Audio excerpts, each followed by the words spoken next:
చెరుకు ఫ్యాక్టరీలు చెరుకు బంద్ అయిపోయింది. పసుపు పెట్టాలంటే భయం అయిపోయింది. చాలా మంది రైతులందరూ వరికి వెళ్ళిపోయింది.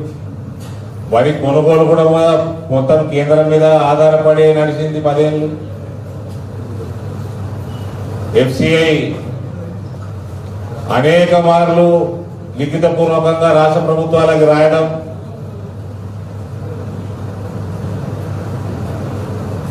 బాయిల్డ్ రైస్ మేము ఈ రానున్న కాలంలో కొనలేము, కేరళ బీహార్ ఇటువంటి రాష్ట్రాలు వాళ్ళు సెల్ఫ్ సఫిషియెంట్ అయిపోయినారు, వాళ్ళ సరిపడేంత వాళ్ళే పండించుకుంటున్నారు. కాబట్టి రానున్న కాలంలో మీరు ఎథనాల్ ఫ్యాక్టరీలు పెట్టుకోండి, రైస్ బ్రాండ్ ఇండస్ట్రీలు పెట్టుకోండి అని కేంద్రం అనేక సార్లు రాష్ట్ర ప్రభుత్వాలకి లెటర్లు లిఖితపూర్వకంగా రాయడం, ఇక్కడ వాళ్ళు పట్టించుకోకపోవడం, పూర్తిగా కేంద్రం మీద ఆధారపడి FCI మీద ఆధారపడి ఇక్కడ ప్రభుత్వం కొనసాగింది. మక్క కొనుగోలు చేయకపోవడం, ఒకవైపు ఏమో వరికి కానీ మక్కకు కానీ చెరుకు కానీ మన ప్రాంతంలో పండే సోయా కానీ పార్లమెంట్లో ఇవన్నిటి కూడా ఒకవైపు MSP పెంచుతా పోతా ఉంటే ప్రతి సంవత్సరం ఇక్కడ ప్రభుత్వాల నుంచి ఎటువంటి కోఆపరేషన్ లేకపోవడం, రైతాంగం అంతా కూడా కేవలం MSP మీదనే ఆధారపడి, దాంట్లో కూడా MSP మీద ఆధారపడ్డా ఇక్కడ ప్రభుత్వాలు సరైన సమయంలో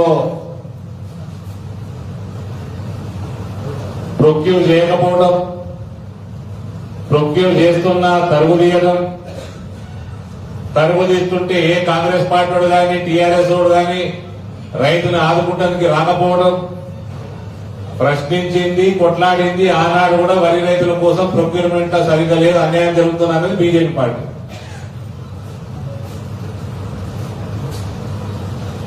కాబట్టి రైతాంగ సమస్యలు ఇంకా అనేకం. లేబర్ ఛార్జీలు పెరిగిపోవడం,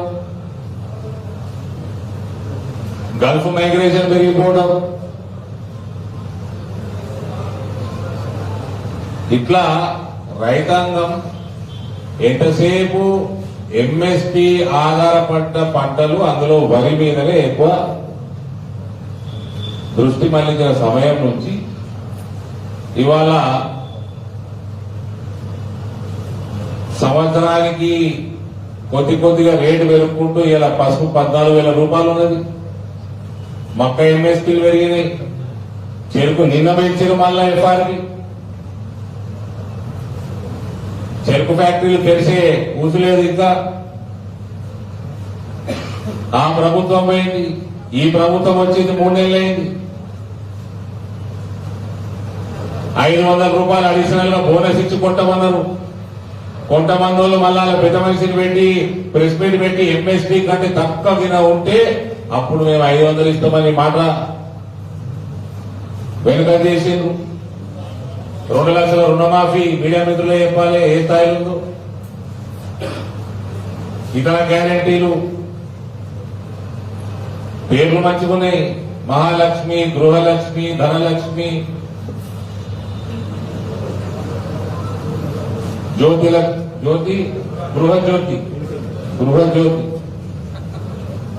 నీకు గర్వకుంటే మూసుకోవాలి. ఇట్లా సనాతన ధర్మం పేర్లని పెట్టుకుంటారు, మన దేవతల పేర్లు పెట్టుకుంటారు. కానీ రామ మందిరం కడదామంటే కట్టొద్దని అదే పార్టీ మళ్ళా సుప్రీంకోర్టులో కొట్లాడుతుంది. కపిల్ సిబాల్ని పెట్టి అలా CWC మెంబర్ పెట్టి.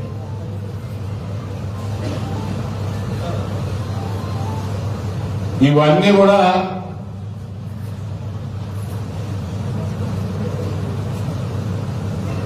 అబద్దాలు చెప్పి గద్దెలెక్కిన కాంగ్రెస్ ప్రభుత్వం.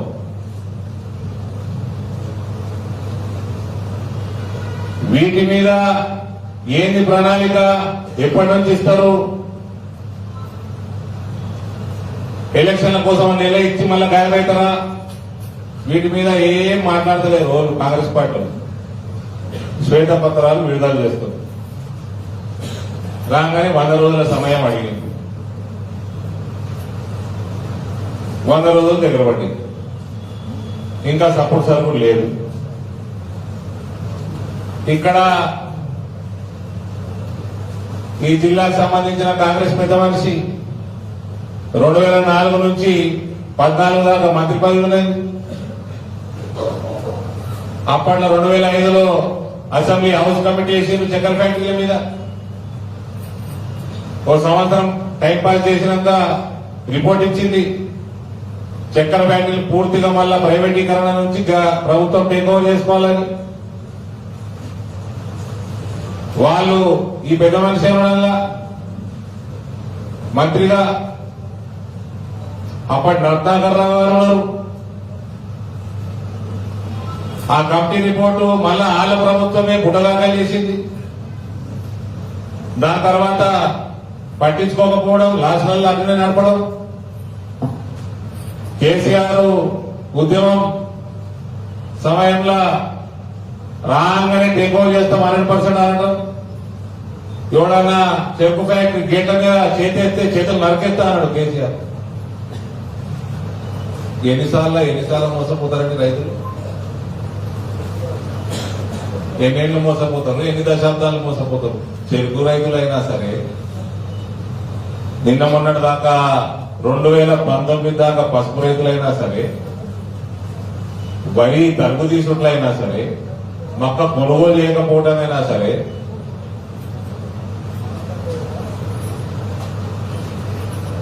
ఇటువంటి పరిస్థితుల్లో ఉన్న రైతాంగాన్ని ప్రపంచాన్ని శాసించే నాయకుడు ఈ గడ్డ మీదకి వచ్చి పసుపు పోడిచ్చి, అంతకుముందు స్పైసెస్ పోడిచ్చి ఇవాళ 14,000 రూపాయలు వస్తున్నాయంటే అవి కేవలం నరేంద్ర మోడీ నాయకత్వం వల్ల వస్తున్నాయి. ఎక్స్పోర్ట్లు పెంచి పసుపుకి అతి వర్షాల వల్ల రోగాలు వస్తే పంట నష్టపరిహారం ఇయ్యలేని పరిస్థితి మన తెలంగాణ ఆర్థిక పరిస్థితి. నియత లేదు, పైసలు లేవు, రెండూ లేవు.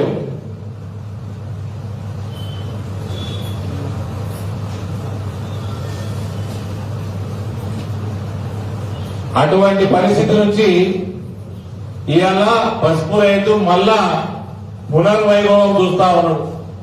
దానికి కారణం నరేంద్ర మోడీ. స్పైసెస్ బోర్డు నుంచి 4 ఏళ్లు పనిచేపించి, ఎక్స్పోర్ట్ ప్రమోషన్ ప్రోగ్రామ్ చేపించి, ఎక్స్పోర్ట్స్ పెంచి ఇలా 14,000 రూపాయలు నిజామాబాద్ మార్కెట్ లో చూస్తున్నాడు పసుపు రైతు అంటే that is because of Bharatiya Janata party.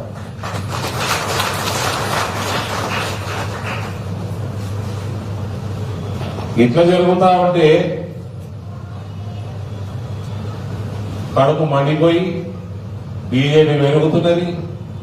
మేము చేయలేని శాతగా మాతో శాతగాంది ఫస్ట్ టైం ఎంపీ అయ్యాడు. మా కొడుకు పసుపు తెచ్చుడే కాకుండా మోడీని తీసుకొచ్చి అనౌన్స్ చెప్పి తిప్పించాడు. తెచ్చుడు ఒక వంతైతే నరేంద్ర మోడీ వచ్చి ఇచ్చుడు దానికంటే పెద్ద అచీవ్మెంట్.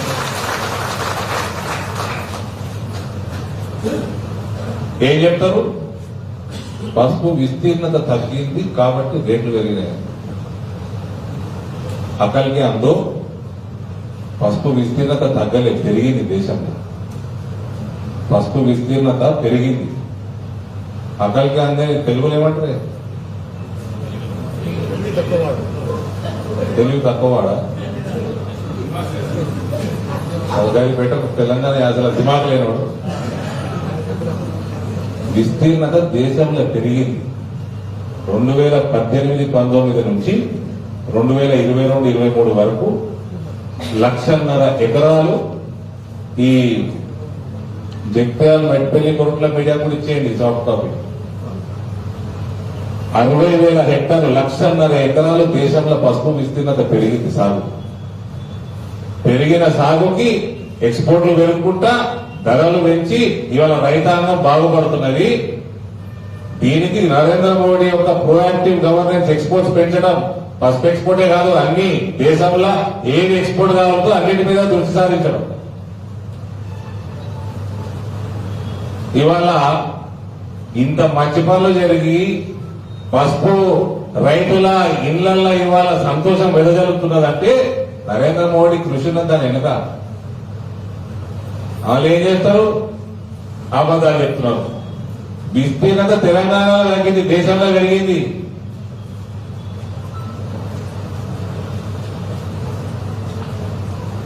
ఇక్కడ ఎందుకు తగ్గేది? చాతగాని పార్టీలు ఇక్కడ ప్రభుత్వాలలో ఉన్నాయి కాబట్టి, గల్ఫ్ మైగ్రేషన్ పెరిగింది కాబట్టి ఇక్కడ లేబర్ కాస్ట్ మహారాష్ట్ర కంటే 3 ఎక్కువ ఉంది, పెట్టుబడి ఎక్కువ ఉన్నది. ఇక్కడ న్యాచురల్ ఫర్టిలైజర్, యానిమల్ హస్బెండరీ మీద పట్టించుకోక ఇక్కడ న్యాచురల్ ఎరువుల కాస్ట్ ఎక్కువ ఉన్నది. ఇటువంటి కారణాల వల్ల ఈడ పసుపు పండించే ధర 5,500 అవుతుంది పెట్టుబడి. మహారాష్ట్రలో 3,000 అవుతుంది. మహారాష్ట్రలో 4 సంవత్సరాల్లో 4 గంటల పంట పెరిగింది, ఈడ తగ్గింది. ఈడ లేబర్ కాస్ట్ మీద పనిచేసిన ప్రభుత్వాలు. ఇప్పటికన్నా కొత్తోడు వచ్చిండు, కొత్తడే కాదు పాతోడే. పాతోడు నేను చేసిన తప్పులలో వచ్చిండు. మళ్ళా వచ్చినోడు అబద్ధాలు చెప్తాడు. మళ్ళా నువ్వు ఏం చేస్తున్నావు? ఇక్కడ లేబర్ కాస్ట్ తగ్గిస్తానికి ఈ 2,500 వ్యత్యాసానికి పసుపు రైతులకు ఇస్తావా? బోనస్ ఇస్తావా? 2,500 14,000 నీది 1% కృషి కూడా లేదు. మొత్తం కేంద్ర ప్రభుత్వం కూర్చున్నది రేట్ వెనుక. ఈడ పెట్టుబడి ఎక్కువైతున్నది, ఎట్లా పూర్తి చేస్తుందని చెప్పాలి. రానున్న కాలంలో సాగు పెరుగుతుంది. పెరిగే సాగు ముందే ఒక విజన్ తోటి సాగు పెరిగితే దానికి అదనంగా వాల్యూ యాడెడ్ సర్వీసెస్ పెడతావా అని చెప్పాలి. ప్రాసెసింగ్ యూనిట్ పెడతావా అని చెప్పు, స్టోరేజ్ ఫెసిలిటీస్ పెడతావా అని చెప్పు, న్యాచురల్ ఫర్టిలైజర్ పెంచడానికి ఏం చేస్తావా అని చెప్పు. కోతలు లేకుండా వరి ప్రొక్యూర్మెంట్ చేస్తావా? కనీసం బోనస్ ఇస్తలేవు. అవి చెప్పమంటే అబద్ధాలు చెప్పుకుంటా టైంపాస్ చేస్తున్నారు. అబద్ధాలు చెప్పి ప్రభుత్వం ఎక్కేది. ఇక వీళ్ళు చేసిన 6 గ్యారెంటీలకి బస్సులు సరిపోతలేవు. మీరందరూ ఎట్లా దిగిపోయారు బస్సులకి, వీళ్ళకి కూడా చాలా సరిపోతలేదు. కొత్త బస్సులు లేవు, పాత బస్సుతో టైం పాస్ చేస్తుంది. ఇక వేరే వాడిది అయితే టైం మాట్లాడడానికి టైం కూడా లేదు. ఇక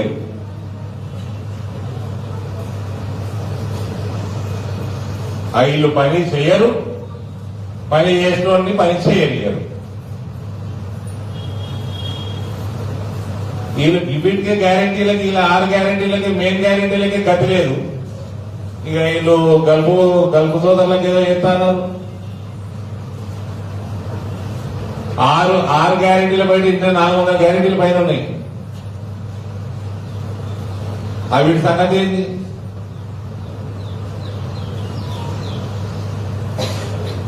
అబద్ధాలు చెప్పి ఎలక్షన్లు గెలుచుడు, దీని మీద కూడా ఏదో ఒకటి ఉండాలి, చట్టం ఉండాలి. కథం ఒకసారి ఓట్లు వేయించుకుంటారు, 5 సంవత్సరాలు గాయపెడతారు. మళ్ళీ గెలిపించుడు సరే, అంత 5 సంవత్సరాల్లో లూటీ చేయండి, ఎంత లూటీ చేస్తే అంత లూటీ చేయండి, తర్వాత సంగతి తర్వాత. ఈ రకంగా నడుస్తున్నాయి ప్రభుత్వాలు తెలంగాణలో.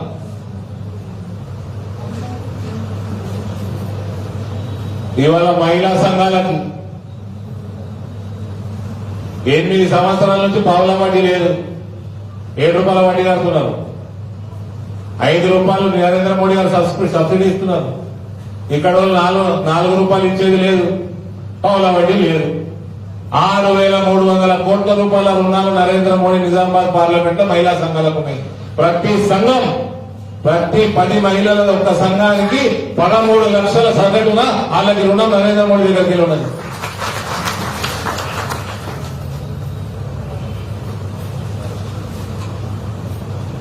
వాళ్ళకి అందరికీ కూడా లైఫ్ ఇన్సూరెన్స్ 4 లక్షల రూపాయల కవరేజ్ ఉన్నది. ఇంట్లో ఆడపిల్లల మీద అకౌంట్ ఓపెన్ చేసుకున్నారు. 8.5% వడ్డీ కడుతున్నాడు నరేంద్ర మోడీ. ఎక్కడ లేని సేవింగ్ బ్యాంక్ అకౌంట్ లో ప్రపంచంలో ఏడలేదు. అది ఆడపిల్లలకు కడుతున్నాడు నరేంద్ర మోడీ. ఇంటింటికి ఉజ్వల కనెక్షన్లు అయిపోయినాయి, గ్యాస్ ఫ్రీ గ్యాస్ కనెక్షన్లు అయిపోయినాయి. 350 రూపాయలు సబ్సిడీతో సిలిండర్ దొరుకుతున్నది. వీళ్ళు ప్రామిస్ చేసిండ్రు సిలిండర్, ఏ ప్రామిస్ చేసిండ్రు సిలిండర్ చేసిండ్రు. కర్ణాటకలో గద్దెనెత్తిండ్రు, చిన్న సిలిండర్ ఎత్తిండ్రు, छोटा सिलेंडर दे रहे.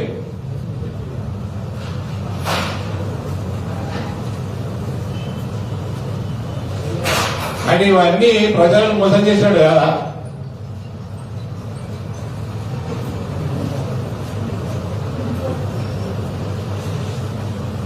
ఉజ్వల కలెక్షన్లు వెళ్ళిపోయాయి, మహిళలకి వేరే వేరే స్కీములు వెళ్ళిపోయాయి, రైతులకి ప్రతి ఎకరానికి 19,000 రూపాయల సబ్సిడీ అదనంగా యూరియాల మీద డిఏపీల మీద కేంద్ర ప్రభుత్వం ఇస్తున్నది. 6,000 రూపాయలు అదనంగా కిసాన్ సమ్మాన్ నిధి ఇస్తున్నది. 25,000 రూపాయలు ఎకరానికి ఇస్తున్నది కేంద్ర ప్రభుత్వం. ఇలా రైతు బంధు పరిస్థితి ఏంటి? అది రేపు మాకు బంద్ అయ్యేటట్టున్నది. ఇన్స్టాల్మెంట్ వాళ్ళు ఇస్తున్నారు. ఆయన రైతు బంధు ఇద్దామనుకుని 7,000 కోట్లు పెట్టిపోయాడు. ఎలక్షన్ 2-3 రోజులు ఉండగా ఆపేసారు ఎలక్షన్ కమిషన్. 7,000 కోట్లు అట. ఆ 7,000 కోట్లు ఇద్దరు మంత్రులకు వాళ్ళ కంపెనీలకు డైవర్ట్ అయినాయి రాగానే. మళ్ళీ రైతులకేమో ఇన్స్టాల్మెంట్లు ఇస్తామంటారు. అసలు మీకు అర్హత ఉన్నదా అని నరేంద్ర మోడీని క్వశ్చన్ చేసేది. భారతీయ జనతా పార్టీ ఇలా ఉన్న కార్యకర్తలు అందరము ఏదో అలగల పదవులలో ఉన్నాము. ఒక్కటి గుర్తుపెట్టుకోవాలా, కాంగ్రెస్ వాళ్ళు we are volunteers of Narendra Modi. మేము పైసలు సంపాదించడానికి రాలే, దోసుకోనికి రాలే. We are volunteering for his leadership and we are proud about it. ఇవన్నీ చేసుకుంటాం. ముద్రా లోన్లు 1,900 కోట్లు ఉన్నాయి నిజామాబాద్ పార్లమెంట్ లో శాంక్షన్ అయినాయి. చిరు వ్యాపారాలకు లోన్లు ఎన్ని వందల కోట్లు ఉన్నాయో. ఈ ఎంప్లాయ్మెంట్ గ్యారంటీ స్కీమ్లలో చాలా మంది యువకులు పేపర్ కప్ ఫ్యాక్టరీలు, గిర్నీలు రకరకాలు పెడతా ఉన్నారు. విశ్వకర్మ యోజన స్టార్ట్ అయిపోయింది. సెక్యూరిటీ ఫ్రీ లోన్స్ ఇస్తా ఉన్నారు. పని మంచిగా చేసుకుంటే లిమిట్ లేని లోన్స్ ఇస్తున్నారు. 25 लाख 50 लाख దాకా 50,000 10,000 మొదలుపెట్టి 25-50 लाख దాకా ఇస్తున్నారు. ఇవన్నీ చేసుకుంటా రాముడిని కూడా పిలుచుకొచ్చి ఆయన కూర్చోబెట్టి తుర్క దేశాలలో గుడులు కట్టించి ఏడికెళ్ళి వచ్చి ధ్వంసం చేసిండ్రు. వాళ్ళే కాంపిటీషన్ మీద నేను పెద్ద కడతా అంటే సౌదీ వాడు కంటే దుబాయ్ వాడు పెద్ద కట్టుడు, దుబాయ్ వాడు కంటే అబుదాబి వాడు పెద్ద కట్టుడు. మైక్ పట్టగానే సౌదీ రాజు కేసీఆర్ రామంటారు. అమీర్ కోడు ఆటోగ్రాఫ్ పడుతున్నాడు, ఆస్ట్రేలియా వాడు సెల్ఫీ దిగుతున్నాడు, ఇంగ్లాండ్ వాడు నాకు నడిపి వస్తలేదు, నా దేశం ఎట్లా నడపాలన్నా అని రవి అస్తమించని బ్రిటిష్ సామ్రాజ్యం కూడా నడిపించినోడే వాడు వచ్చి మోడీని ఎట్లా నడిపేలా చెప్పమంటున్నాడు.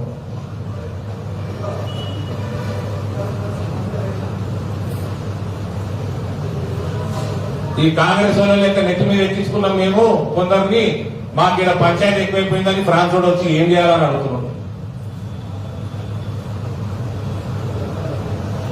యూరోప్ ఆర్థిక వ్యవస్థ మొత్తం పతనమవుతుంటే భారతదేశం మీద 10వ స్థానానికి వెళ్ళి 4వ స్థానానికి వచ్చింది. రేపు మాకు 3వ స్థానానికి పోతుంది ప్రపంచంలో.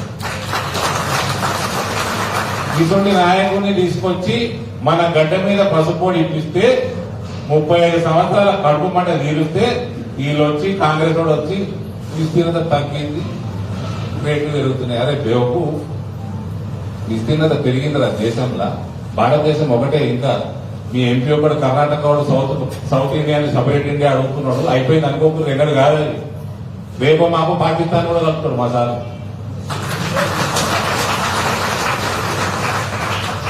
కాశ్మీర్ కలిపిండు,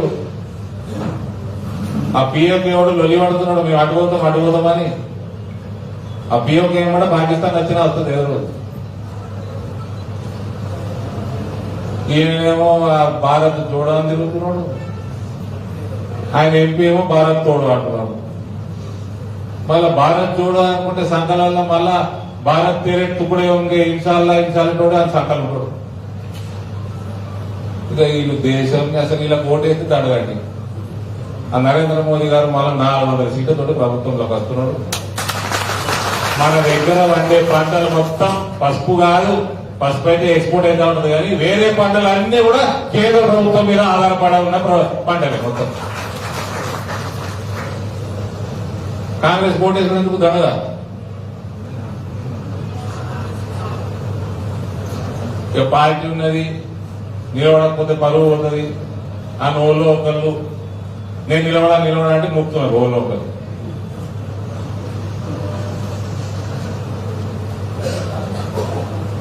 అందులో పెద్ద మనిషి ఒకళ్ళు తయారవుతున్నారు.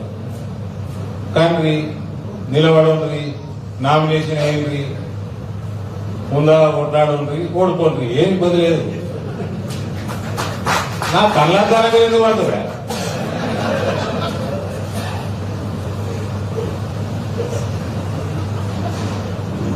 ప్రజలు మా కళ్ళతో సమానం. మా కళ్ళని చల్లగా చూసుకో, కళ్ళ పెట్టి కూడా ప్రజలు చల్లగా చూసుకుంటాం మేము. నీకేం వచ్చిందయ్యా?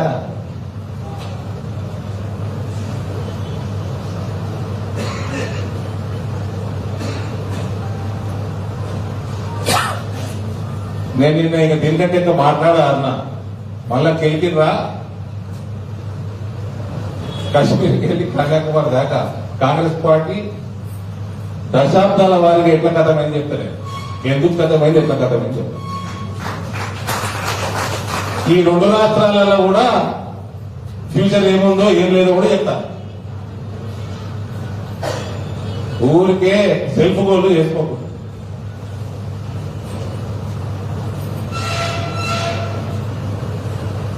కాబట్టి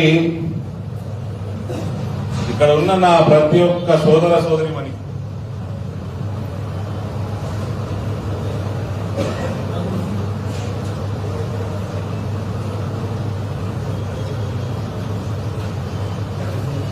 నేను రిక్వెస్ట్ చేస్తా ఉన్నా,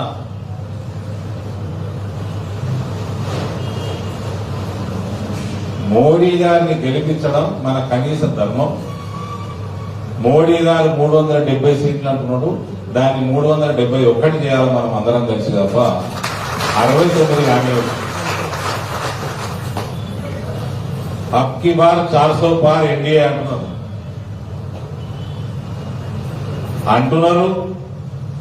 నాకు కనబడుతున్నది మన ప్రాంతం ఉత్తర తెలంగాణకి వెళ్ళి మొదలై ఇక నార్త్ మొత్తం ఈడికెళ్ళి పైదాకా ఓటింగ్ శాతము 60, 65, 57, 58% టైమ్స్ ఆఫ్ ఇండియా వాళ్ళు కానీ వేరే ఛానల్ చూపుతున్నారు.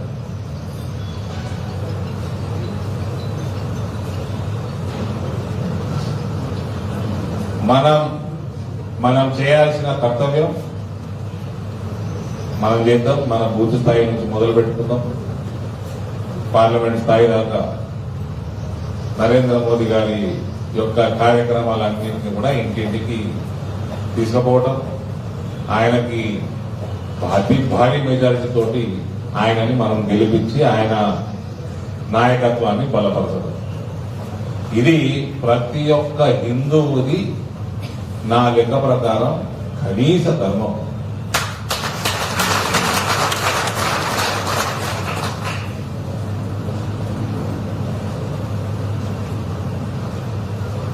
ఈ కార్యక్రమానికి ఇంత పెద్ద సంఖ్యలో మీరందరూ వచ్చిండ్రు. బ్రహ్మాండమైన అసెంబ్లీ ఎన్నికలలో కూడా పోయిన ప్రభుత్వం పార్టీ, వచ్చిన పార్టీ ఏదో ప్రభుత్వంలోకి వచ్చిందో దానికి ధీటుగా మన పార్లమెంట్ లో మనం ఓట్లు సంపాదించడు, సీట్లు సంపాదించడు.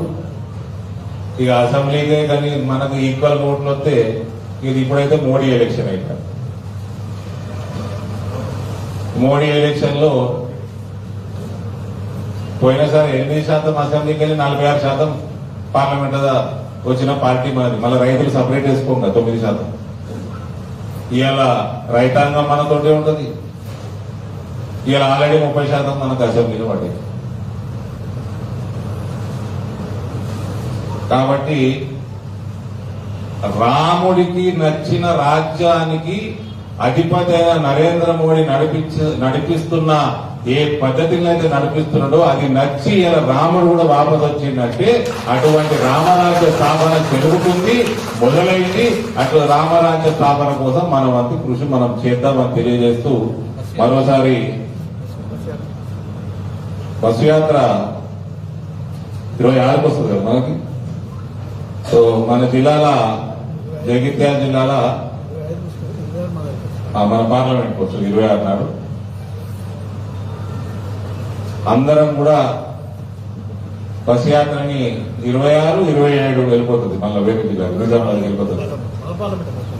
సో 1 డే అందరం కూడా కష్టపడి మనం యాత్రను సక్సెస్ఫుల్ చేయాల్సిందిగా కోరుతా ఉన్నా. ఎల్లుండి నిజామాబాద్ లో కూడా సాయంత్రం 5 గంటల నుంచి గరికపాటి నరసింహారావు గారి ప్రవచనాలు ఉన్నాయి. మన ఫౌండేషన్ ఆధ్వర్యంలో చేస్తా ఉన్నాము. నాన్ పొలిటికల్ ఈవెంట్, అందరూ ఆహ్వానితులే. దయచేసి ఫ్యామిలీస్ తీసుకొని ఇందూరు రాగలిగిన అందరూ దయచేసి రండి.